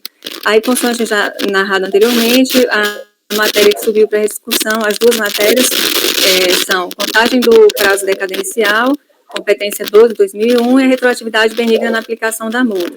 Aqui abaixo eu elenco todos os processos que decorreram da mesma ação fiscal. E aqui, acerca da decadência, cabe a destacar que, apesar dos argumentos colacionados pela recorrida contra a existência de pagamento, apta a atrair a decadência, de 150, parágrafo 4º, E a matéria admitida para análise limita-se à contagem do prazo decadencial com base no 731 do CTN, assim, considerando a premissa estabelecida na decisão ACOR, no sentido da ausência de antecipação de pagamento e diante da cognição restrita à matéria admitida, a primeira controvérsia a ser apreciada refere-se à decadência da competência 12 de 2001. E aqui eu estou aplicando aquele entendimento do colegiado, eu menciono a súmula CARF 101, acumulada com disposto no RESP 973733 de Santa Catarina, que tem que o termo inicial do prazo decadencial, o primeiro dia do exercício seguinte, aquele em que o lançamento poderia ter sido efetuado, nos termos abaixo, transcritos. Aqui eu transcrevo a súmula e trecho do julgado, e aí eu menciono que para as contribuições previdenciárias da competência de dezembro, o vencimento da obrigação dar-se em janeiro, razão pela qual apenas no ano subsequente teria início a contagem do prazo decadencial, quando aplicável essa regra do artigo 1731. Aí, portanto, o lançamento poderia ser efetuado em janeiro de 2002, de modo que o primeiro dia do exercício seguinte, aquele em que o lançamento poderia ter sido efetuado, é 1º de janeiro de 2003. E tendo o sujeito passivo cientificado em 2007, a competência não foi fulminada pela decadência. Então, desse modo, assiste razão à Procuradoria, motivo pelo qual afasta a decadência da competência 12 de 2001. Aí, no que se refere à aplicação da multa, a retroatividade benigna, não obstante também as argumentações trazidas pelo recorrido, o CARF já sedimentou o entendimento exposado no âmbito do enunciado de súmula CARF 119, que eu abaixo transcrevo. Nesse contexto, a Fazenda pleiteia o recálculo da multa mediante a comparação entre o artigo 35 da lei, em sua redação antiga, e o artigo 35A da atual. Pela leitura da súmula mencionada, verifica-se que assiste parcialmente razão à recorrida em seus argumentos quanto à necessidade de recálculo da multa nos termos de enunciado. Diante do exposto, eu voto por conhecer do recurso especial interposto pela Procuradoria.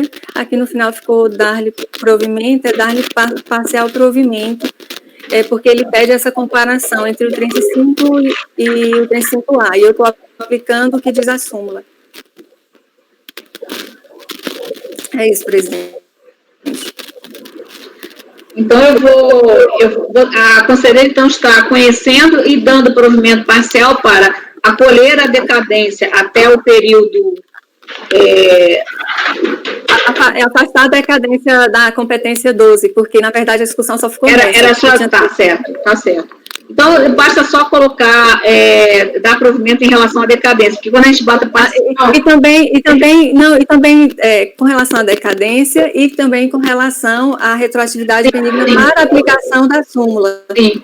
Porque o parcial é só para a súmula, a retroatividade. Essa que eu estou querendo... Por isso que eu tenho que colocar, quando tem mais de uma matéria, e uma delas é parcial, eu preciso colocar as duas no deciso, por isso que eu estou pedindo esse esclarecimento. Então, a conselheira está dando provimento parcial para acolher a decadência, para afastar a decadência, e em relação à retroatividade benigna, dá provimento parcial para aplicar a súmula CARF 119, que a Fazenda pede multa com multa e não... A decadência é o provimento integral, presidente, desculpa. Com relação à decadência integral. É isso, exatamente. Por isso que eu estou fazendo a diferenciação. Dar provimento ao recurso da Fazenda Nacional afastando a decadência e, quanto à retroatividade benigna, provimento parcial para a aplicação da 119, tendo em vista que a Fazenda conta com multa, certo? Exato. Bom, conselheiro Mário. Acompanhe, relator. Conselheiro Pedro Paulo. Está sem voz, Pedro Paulo.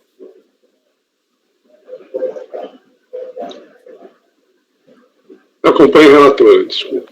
Conselheiro João Vitor. Acompanhe a relatora. Conselheiro Maurício. Com a relatora, presidente. Conselheiro Marcelo. Acompanho. Conselheira Rita. Só uma dúvida. A questão da tempestividade de embargos é nesse processo? Eu ia mencionar, Rita, esperando vocês terminarem de votar, porque eu não mencionei no meu voto, que foi trazido pela representante do sujeito passivo, é porque essa questão dos embargos, ela não foi, assim, um objeto de recurso, né? Então, assim, embora tenha... eu acho que, salvo engano, até teve essa alegação, não me recordo, mas, enfim, não subiu matéria para a gente analisar sobre esse tema. Então, assim, apesar da resignação dos argumentos trazidos, essa não teve nenhuma, o que foi admitido para a gente discutir foi isso, não teve recurso do contribuinte, então, assim, não tem como apreciar essa matéria que não está dentro aqui, especificamente, do que subiu. Tá bom. Eu acompanho a relatora. Eu também acompanho a relatora, então, por unanimidade de votos, conhecer do recurso e, no mérito, dar-lhe provimento parcial para afastar a decadência, né? A decadência e aplicar a retroatividade benigna em conformidade com a súmula 119, súmula K 119. Isso? Tá ok? Então tá, obrigada. Eu agradeço. Tem doutora Marilena. Desculpa. Sim, eu sei que tem outro. Eu tô só terminando de registrar esse. É isso mesmo, né, conselheira Ana Cecília? A decadência era só aquele mês. Sim, agora então tem mais o processo número 14, né, que foi até pedido da própria representante do contribuinte, nós invertêssemos a ordem aqui, não houve problema, a relatora já ia pedir isso, então vamos agora retornar ao 14 para verificar o que poderia ser, aí qual seria o que nós poderíamos ter de julgamento conjunto aí. Tá. Aqui, presidente, tem diferença, na verdade, era para ser semelhante, né? Porque o recurso da Fazenda, ele é similar ao processo anterior, ele impugna duas matérias, a questão aqui da contagem do prazo decadencial e a aplicação da retroatividade benigna. Só que, ao fazer aqui o processo, eu identifiquei que o despacho de admissibilidade, ele apenas admitiu uma matéria. Ele admitiu a contagem do prazo decadencial competência de dezembro, mas ele não menciona a questão da retroatividade benigna. Então, embora tenha até um argumento aqui já de mérito, que a contribuinte levanta que nesse mês, nessa competência do mês de dezembro, não teria sobrado nenhuma exigência, então essa discussão não seria tão relevante, mas o recurso da Fazenda, ele foi sobre duas matérias, e o despacho de admissibilidade, ele tratou apenas de uma. Não foi admitida, na verdade não é que não foi admitida, não foi apreciada a matéria relativa à multa.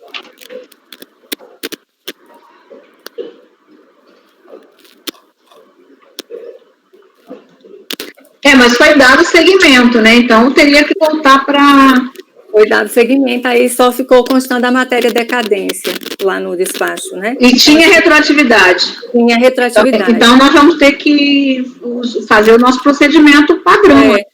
Aí eu estou encaminhando justamente no sentido do que a gente já vem fazendo nos outros processos, deixa eu só fazer a leitura. Conforme narrado, a Procuradoria interpôs recurso especial contra a decisão proferida em segunda instância, pleiteando a sua reforma sobre dois aspectos, decadência e aplicação da multa. Nota-se que os mencionados capítulos, apesar de constarem como objeto do recurso, não foram analisados integralmente pelo despacho, que apreciou e admitiu apenas a matéria relativa à decadência, não se referindo ao segundo ponto do recurso especial. Assim, faz necessária a realização da admissibilidade acerca da aplicação da multa, retroatividade benigna, razão pela qual sugiro o saneamento do feito para que, após as devidas providências, o processo seja incluído em pauta para julgamento. Tá bem claro aqui que matérias A e B, né, Sim. E no recurso não fala, né? Não fala nada, só fala da primeira, não é isso? No despacho só da primeira. No despacho. Certo, então a conselheira está convertendo o julgamento em diligência de Procoju para que seja encaminhado ao colegiado recorrido para complementar a Câmara recorrida para complementação do despacho de admissibilidade, analisando-se aí a admissibilidade da segunda matéria, certo? Conselheiro Mário. Com a relatora. Conselheiro Pedro Paulo. Com a relatora. Conselheiro João Vitor. Com a relatora. Conselheiro Maurício. Com a relatora, presidente. Conselheiro Marcelo. Acompanho. Conselheira Rita. Acompanho. Eu também acompanho, então, não sei se ficou claro para contribuintes, faltava uma matéria que estava e deu provimento total mas faltava a análise dessa segunda matéria. Então, por unanimidade de votos, converter o julgamento do recurso em diligência, adir para o COJU, que é o nosso setor responsável por fazer todo esse trâmite interno, COJU, para devolução. Nós já temos até um padrão para isso, depois eu resgato. Devolução à Câmara recorrida para complementação, né, que a gente usa, complementação do recurso especial. Ótimo. Da admissibilidade, complementação do exame da admissibilidade do recurso especial. Nós já temos até um padrão que depois eu vou colocar aqui certinho. Certo? Então, por unanimidade de votos, converter o julgamento do recurso em diligência, de COJU, que vai encaminhar a Câmara recorrida para essa complementação. Certo? Então, obrigada, então, esse foi o julgamento número 15, né, que foi convertido em diligência. Eu agradeço a representante do contribuinte, peço, então, a condição para a saída da nossa sala. Ótimo, muito obrigada. Boa tarde para todos. Boa tarde. Boa tarde. Boa tarde.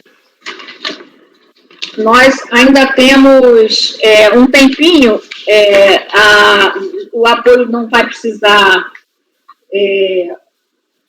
vocês querem continuar ou interromper, ou, enfim, vamos continuar um pouco? Nós só fizemos face aqui às sustentações e... Vamos fazer mais um, dá não, vocês? Eu acho que para mais um dá.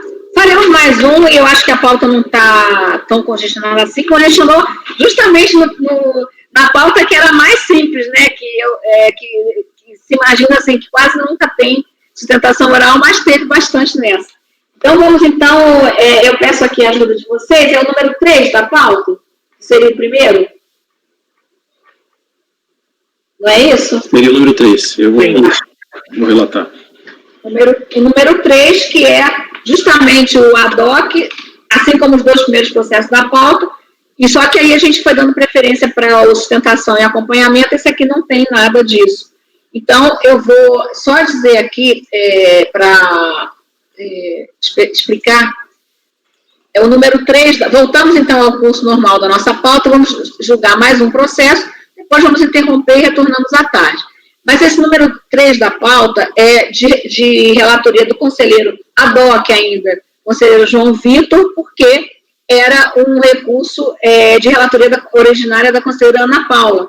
E aí, então, nós já tínhamos começado, ela já tinha feito o relatório e proferido o voto, já foi consignado. O que foi consignado? Vista para o conselheiro Mário, convertida em vista coletiva, a relatora votou por conhecer do recurso e no mérito por dar-lhe provimento, em relação ao recurso do contribuinte, e por não conhecer do recurso da Fazenda. Nesse ponto, houve pedido de vista, não votaram os demais conselheiros. Então, vamos, então, julgar esse processo, foi pedido de vista do conselheiro Mário, e o conselheiro, já esclarecendo aqui, o conselheiro João Vitor está apenas relatando a DOC, mas terá direito ao voto dele, né, na ordem da votação dele. E quem não terá direito a voto agora é o conselheiro Maurício, que é o suplente convocado para esse lugar, hein? Desculpa, o conselheiro Marcelo. Todo mundo com M? Tá certo, desculpa, obrigada. O conselheiro Marcelo Milton não votará por estar aqui na condição de suplente convocado, justamente nesse lugar em que já houve o pronunciamento já houve o voto da conselheira relatora originária, certo? Então, conselheiro João Vitor, por favor. Pois não. São recursos especiais interpostos pela Fazenda Nacional e pelo contribuinte. Desculpa, o contribuinte é Vênus Factoring Fomento Comercial Limitada, e Fazenda Nacional, a recurso das 2 partes, desculpa. Isso.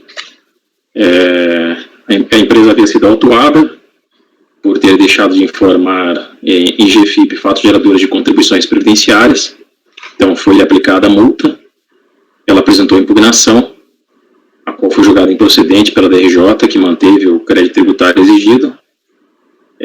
Ao julgar o recurso voluntário interposto pelo contribuinte.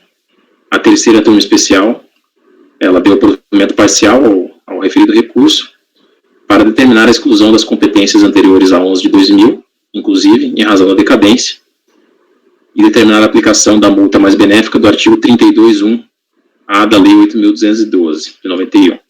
Desculpe, só uma questão de ordem, conselheiro João Vitor, não está na pasta, está na dela ainda ou você não trouxe? Está na dela, peraí, eu salvo lá. Peraí. Eu estava abrindo na pasta setembro.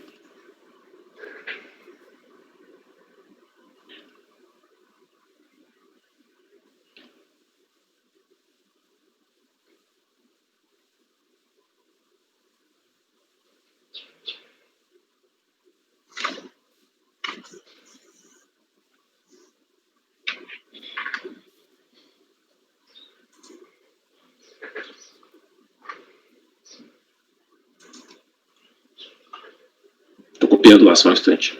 Pois não.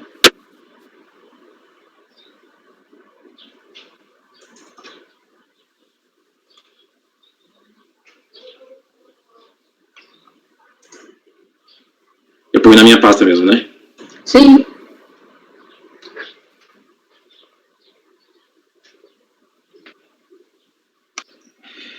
Está salvando. Só, enquanto o conselheiro está salvando, só lembrando, à tarde nós só vamos ter uma videoconferência, uma citação por vídeo, que é do número 28, só para, já, 28 é de relatoria do conselheiro João Vitor também, né? Sim. Aqui deu como salvo, vê se já aparece lá. Por gentileza. Sim, já está. Ok, obrigada, conselheiro. Então, foi dado provimento parcial ao recurso, aplicando decadência parcial, e também a multa benéfica do artigo 32 da Lei 8.212, com a redação da Lei 11.941. A Fazenda Nacional interpôs recurso especial, arguindo divergência jurisprudencial acerca da seguinte matéria: multa por descumprimento de obrigação tributária acessória, prevista na Lei 8.212, de 1991. Foi feito o exame de admissibilidade, ao qual se deu seguimento ao recurso, estando então admitida o recurso para que seja dirimida essa divergência. O contribuinte foi cientificado por edital e interpôs recurso especial também, alegando preliminarmente a nulidade da intimação por edital e nulidade do lançamento para aplicação de multa por descumprimento de obrigações acessórias, quando declarado nulo o lançamento da obrigação principal conexa. Foi realizado o exame de admissibilidade e deu seguimento ao recurso, estando admitido, então, as seguintes matérias: nulidade da intimação por edital e nulidade do lançamento para aplicação de multa por descumprimento de obrigações acessórias, quando a obrigação conexa é declarada nula também.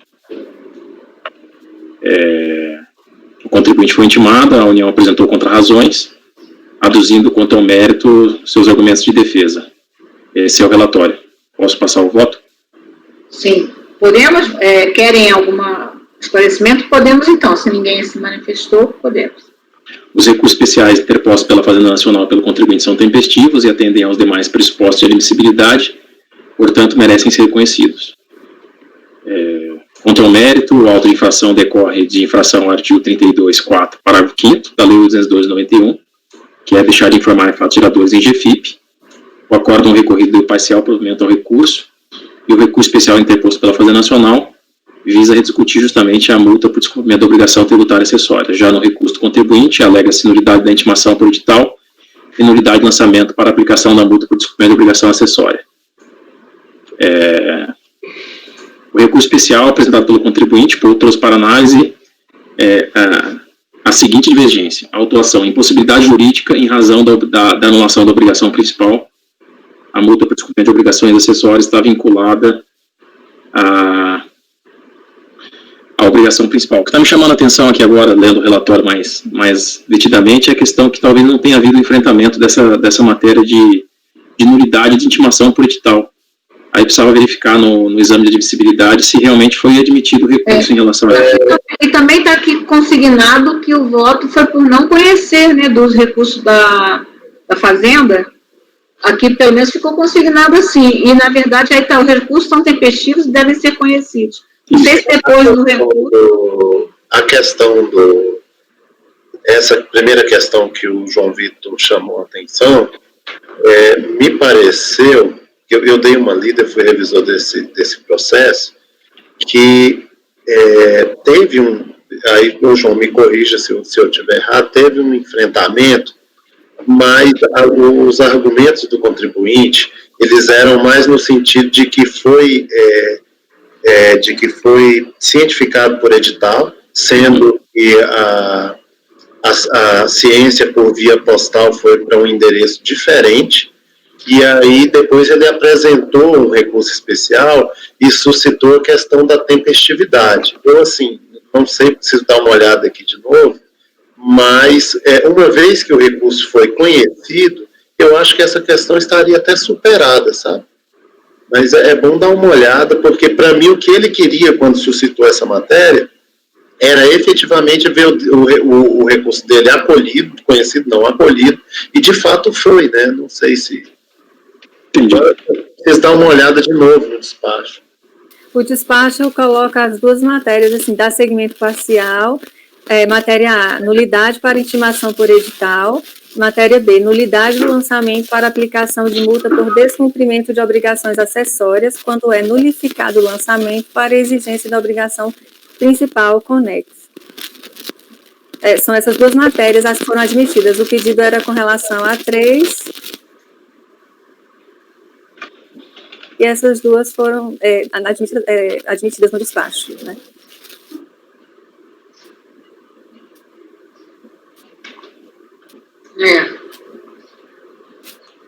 Eram só essas duas, só não entrou a retroatividade benigna, né? Só não foi dado... Acho que ela não conhecia, na verdade, a doutora Ana Paula, ela não conhecia o recurso com relação à retroatividade benigna, porque ficou prejudicada essa matéria pelo exame do recurso do contribuinte, né? Isso. Ah, sim. Só que não foi no voto, né? Na verdade, assim, o recurso da Fazenda, a análise ela ficou meio misturada, recurso da Fazenda e do contribuinte, e lá no final não tem nem referência ao não conhecimento. No final, na conclusão do voto, tem só uma referência, salvo engano, ao recurso... Deixa eu abrir aqui, pode haver um descompasso entre a minuta e a ata aqui, porque na minuta está dizendo conheço do recurso especial ela diz conheço do recurso especial da Fazenda Nacional para negar-lhe provimento, em função do provimento do recurso do contribuinte. Só que na ata está constando que ela não estava conhecendo o recurso especial da Fazenda Nacional. Isso, e aí no final também, embora ela trate do recurso do contribuinte, ela coloca aqui, em face do exposto, conheço do recurso especial da Fazenda Nacional para no MEP negar-lhe provimento. Então, houve aqui, na conclusão do voto, já uma omissão com relação, além dessa questão, houve uma omissão aqui também com relação ao próprio recurso do contribuinte, né? Porque aqui, pelo que está registrado na ata, seria não conhecer do recurso especial do contribuinte e no mérito dar-lhe provimento, e não conhecer do recurso especial da Fazenda Nacional, eu acho que por perda superveniente de objeto, alguma coisa do tipo. Está escrito no final do voto dela aí. Está escrito. Está escrito isso, por isso que foi registrado. Ela é que assim, ó, olha só, diz o voto seguinte, o recurso da Fazenda Nacional perdeu seu objeto. Faça a vinculação do resultado da obrigação acessória com a obrigação principal. Ocorre que o seguinte, ao concluir, diz o voto seguinte, em face ao exposto, conheço do recurso especial da Fazenda Nacional. E na ata está constando que não conhece do recurso especial da Fazenda Nacional. Não, vai adiante. Não, desculpe. Continua no voto dela, diz assim, ó. No parágrafo anterior, desse modo, a auto-infração de obrigação acessória não deve subsistir, motivo pelo qual o recurso especial da Fazenda perdeu seu objeto. Faça a vinculação do resultado da obrigação acessória a obrigação principal de autuação de contribuição previdenciária sobre folha de pagamento, salário indireto. Isso. Aí depois falo com eles, mas a questão é que sempre se diz assim, não, eu vou mudar depois, isso aí eu vou arrumar. Então a gente imagina que a pessoa vai arrumar realmente. E aí, por isso é que esse registro que a pessoa no final disse. Não, eu acho que para deixar de acordo com o que foi votado. Não tem... Como? Eu estou dizendo, nesse caso, como nós ainda estamos discutindo aqui, seria só efetuar alguns ajustes para que o voto da relatora fique de acordo com o que foi julgado, que seria só a questão da perda superveniente de objeto, lá no finalzinho, na conclusão, consignar os dois... Não conheci. Né? Isso, não conhecer. Exatamente, ao invés de negar provimento ao recurso da Fazenda, não conhecer. E o outro, salvo engano, ela já colocou aqui que está dando provimento ao recurso do contribuinte, tendo em vista que a obrigação principal, ela foi dado provimento a esse recurso, ao recurso voluntário, em relação à obrigação principal. Acho que é isso, né, João? Uhum. Eu posso prosseguir com o voto, então? Sim. Tá. Lembrando que esse voto não pode ser alterado, tá? Qualquer alteração vai ser de alguma outra forma. Onde se coloca ali, por exemplo, obrigação principal constante do processo, ela não preencheu ali, também não vai preencher, então. Fica exatamente como está. A gente não pode mudar, Ok. Então, prosseguindo aí, quanto ao recurso do contribuinte, o recurso especial apresentado pelo contribuinte trouxe para análise a seguinte divergência: autuação, impossibilidade jurídica em razão da anulação da obrigação principal. A multa por descumprimento de obrigações acessórias está vinculada à obrigação principal, cuja nulidade já foi expressamente declarada pelo CARF. Quanto a este ponto, a alegação de impossibilidade jurídica não deve prosperar. Isso porque, havendo autuação referente à obrigação principal e não estando ela descrita na GFIP, é dever do auditor fiscal fazer o correspondente lançamento da obrigação acessória. Portanto, não se trata de impossibilidade jurídica do lançamento. Outro sim, o que se pode discutir aqui de modo válido é a vinculação entre a obrigação principal e a obrigação acessória nas contribuições sociais previdenciárias constantes da folha de pagamento. E sendo assim, tendo sido derrubado o lançamento da obrigação principal, pode haver o consequente elastecimento deste para o auto e obrigação acessória. No caso dos autos, observe-se que a obrigação principal constante do processo, aí tem alguns traços, não está preenchido o número do processo, tratava de lançamento que restou anulado pelo CARF. E aí há uma cópia de uma imagem, onde essa imagem diz, ou melhor dizendo, ela reflete o seguinte: inaugurando este tópico, imperioso esclarecer aos nobres julgadores que o ora recorrente teve lavradas contra si 5 autuações conforme tabela abaixo. Então são transcritos 1, 2, 3, 4, 5 processos, 5 NFLDs, melhor dizendo, que fazem parte de 5 processos diferentes, com períodos, às vezes, um pouco diferentes. Esclarece-se ainda que a NFLD final 2530, com PROT final 2699, ostenta em seu bojo as supostas obrigações principais constatadas pela fiscalização, e os demais lançamentos tributários originam-se em decorrência de aplicação das multas inerentes à autuação principal. Letra A tem essa NFLD final 2530, relativa a esse processo de obrigação principal, e prossegue a imagem e o voto dizendo: em regular trâmite administrativo, sobreveio o acórdão 2301-00746, proferido pela terceira Câmara da primeira turma ordinária, que, em estreito resumo, anulou a integralidade do lançamento tributário em comento, em razão do reconhecimento de vícios materiais conforme ementa abaixo transcrita. Acordam os membros da terceira Câmara, só lendo a decisão, primeira turma ordinária, por maioria de votos, sem anular o auto de infração ao lançamento nos termos do voto divergente vencedor, que será apresentado pelo conselheiro Edgar Silva Vidal, vencido a relatora. Desse modo, o auto de infração de obrigação acessória não deve subsistir, motivo pelo qual o recurso especial interposto pela Fazenda Nacional perdeu seu objeto face à vinculação do resultado da obrigação acessória à obrigação principal de autuação de contribuição previdenciária sob folha de pagamento, salário indireto, Em face ao exposto, conheço do recurso especial da Fazenda Nacional para, no mérito, negar o provimento. Esse foi o voto. Bem, então aí nós vamos entender que foi dado provimento ao recurso do contribuinte, certo? E não conhecido o recurso da Fazenda, né? Isso. Eu tenho que ficar assim, e depois, né, nós não podemos mudar, temos que seguir com a votação, com o julgamento do processo. Aí, então, o conselheiro, obrigado, conselheiro João Vitor, colocou, então, o posicionamento da relatora. Vamos, então, passar para o revisor, foi pedido, então, vista pelo conselheiro Mário. Eu peço que, então, o conselheiro Mário profira o seu voto, e lembrando sempre que o conselheiro João Vitor vai ter direito ao seu próprio voto no momento da sequência aí de assento, certo? Conselheiro Mário. Presidente, de fato, aí nós temos um processo que trata de obrigação acessória. Nesse processo, em relação a esse processo, tem só um outro.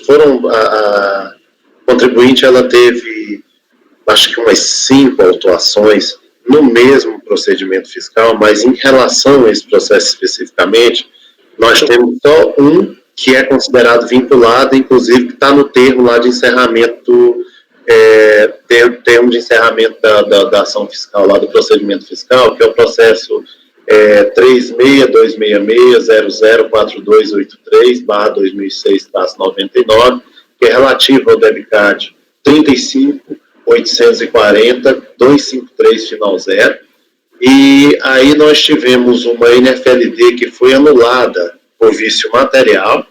Essa decisão, ela está consignada no acórdão 2301.00.746.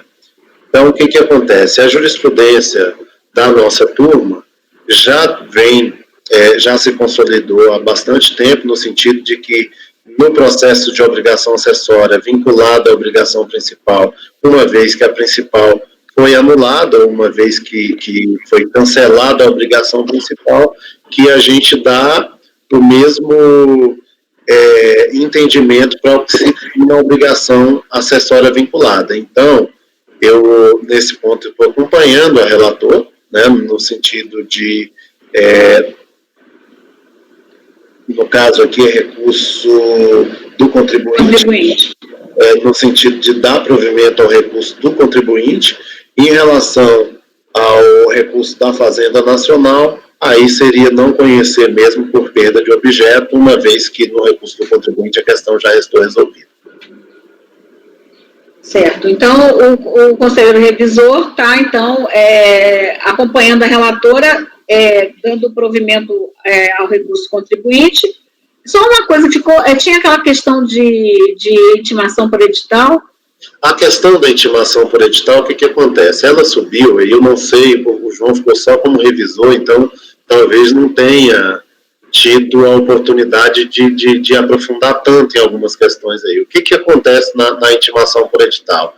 O que o contribuinte buscava na discussão dessa matéria era especificamente, pelo que eu entendi, ver o seu recurso admitido e conhecido. Então, uma vez que no caso, o presidente de Câmara admitiu o recurso, eu acho que parte daquilo que o contribuinte pleiteava já foi atendido. E uma vez que o recurso dele aqui foi conhecido, eu acredito que aí ele tem plenamente atendido o pleito dele com relação a essa matéria. Talvez fosse o caso de fazer, né, mas não está aqui no voto, de fazer alguma referência a essa matéria, dizendo que teria conhecido, mas assim, direto ou indiretamente, eu acho que está contemplada a questão do contribuinte, uma vez que se admitiu o recurso e que se conheceu do recurso especial do contribuinte. O edital é em relação ao próprio recurso especial, essa nulidade? O edital foi assim, quando ele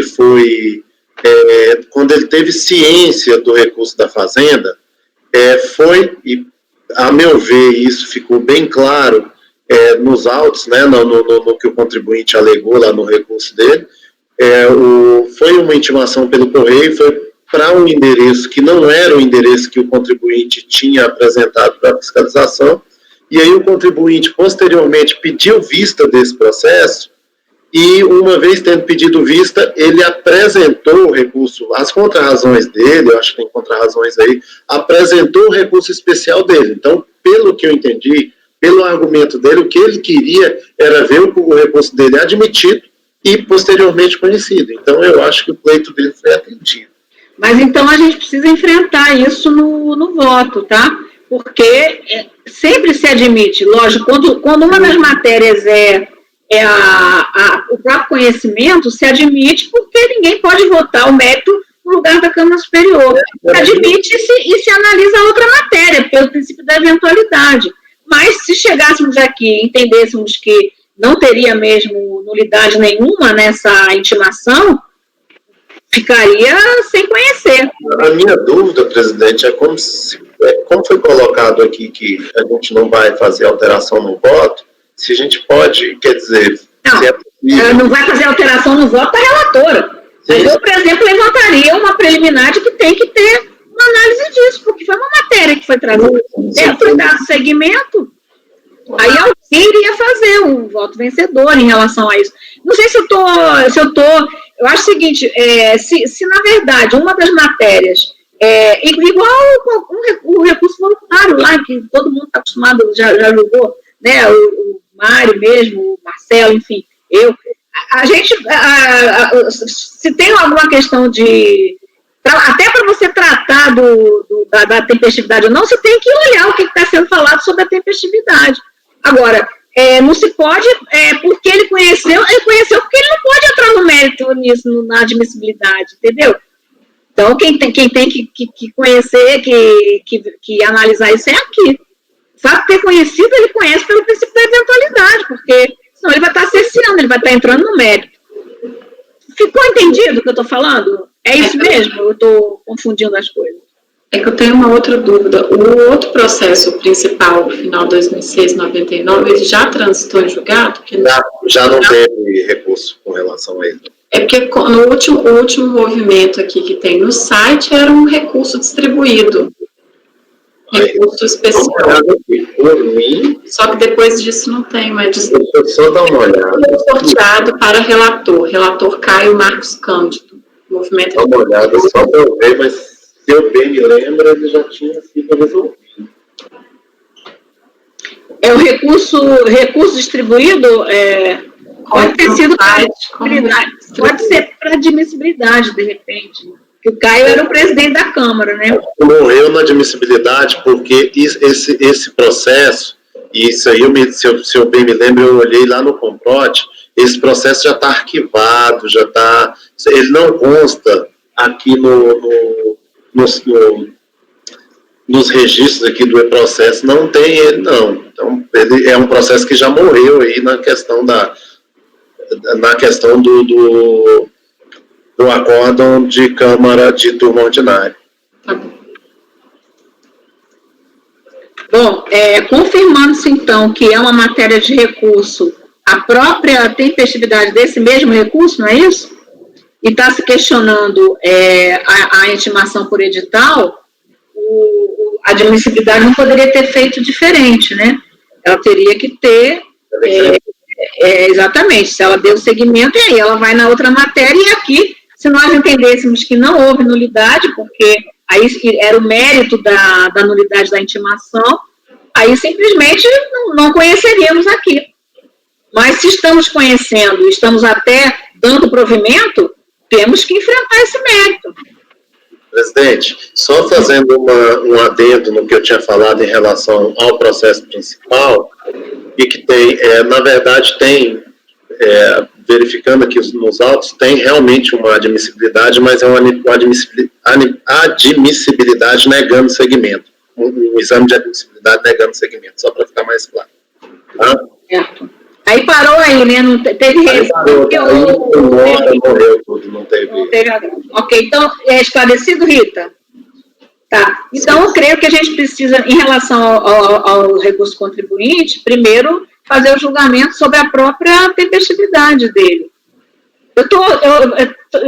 Ficou entendido isso, Mário? Você concorda? O revisor e o relator ad hoc? Porque não tendo isso no voto, mas a gente aqui temos que resolver isso, né? Não podemos entrar direto numa coisa, se não foi falado no relatório, nem foi enfrentado no voto, mas a gente precisa ter isso para poder passar para a segunda fase, que é a matéria de mérito, né? Certo? Então é isso mesmo que eu estou falando, né? Eu estou falando alguma coisa. Todo mundo concorda que a gente precisa votar isso? Não tem problema, a gente vota e alguém fica designa, a pessoa só faz para isso. Voto vencedor em relação a essa parte. Pode ser? Ficou entendido? Hein? Tá. Então, a conselheira não pôs, aí vamos dizer que eu estou levantando isso, posso levantar essa necessidade essa preliminar de verificação sobre a tempestividade. É uma matéria que veio. É uma matéria, certo? Que a gente precisa que nós prolatemos o voto em relação a ela, para poder passar para o resto. Então, eu estou levantando a necessidade de que seja julgada essa preliminar e já me posicionando em relação ao conhecimento. Então, eu conheço do recurso, certo? É uma questão de conhecimento, mas não basta dizer que conhece, tem que ser enfrentado. Se isso não está enfrentado no voto, eu vou ter que designar alguém para... Se eu mesma posso fazer alguma coisa em relação a isso, e fico designada para o mérito do conhecimento, certo? Porque senão podemos ter embargo depois, né? Porque eu acho que o que faltou aí, a menos que se entenda que quando se diz assim, conheço do recurso, já esteja enfrentando essa matéria. Porque a minha dificuldade... Se pudesse ser assim... A minha dificuldade é dizer que a relatora ficou vencida, sendo que ela conheceu. Se bem que a gente... Eu estou bastante confuso com relação a isso. Então, vamos fazer o seguinte, já que a gente não pode mudar, vamos deixar, então, o conhecimento da relatora como sendo igual, e se alguém quiser que se faça, que embargue, se alguma das partes sentir que precisaria ter fundamento em relação a isso, que tem o recurso dos embargos, certo? Porque eu creio que há aí uma omissão, já acho que eu posso até pode até se fazer uma declaração de voto, alguma coisa, mas precisaria ser inventado, não pode simplesmente, se tem uma questão basicamente de conhecimento, se dizer simplesmente que se conhece sem se adentrar isso. Mas então, vamos deixar assim, que se acharem que precisaria, as partes têm o direito, as partes ou qualquer conselheiro, para embargar, certo? Então, o conselheiro, em relação ao recurso contribuinte, o conselheiro João Vitor, que foi o que está votando pela relatora, né, conheceu e deu provimento. O conselheiro Mário está acompanhando, não é isso? Sim. Tá. Então, eu vou seguir aqui na votação. Conselheira Ana Cecília. Eu acompanho, presidente. Conselheiro Pedro Paulo. Acompanho, presidente. Conselheiro João Vitor. Desculpe. É conselheiro João Vitor, sim. Isso, acompanho também. Conselheiro Maurício. Acompanho. Aí o conselheiro Marcelo, então, não vai votar, né? Conselheira Rita. Acompanho. Eu também acompanho e se sentir alguma necessidade em relação a essa questão do conhecimento, tem aí todos os remédios processuais para isso. Então, por unanimidade de votos, conhecer do recurso e, no mérito,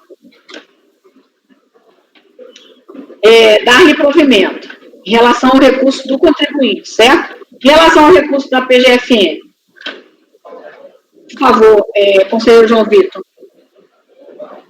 Com relação ao recurso da PGFN, aí é o que eu havia mencionado. Na verdade, o que eu acho que aconteceu aqui é que, em função da discussão que nós tivemos no colegiado, talvez a relatora, conselheira Ana Paula, ela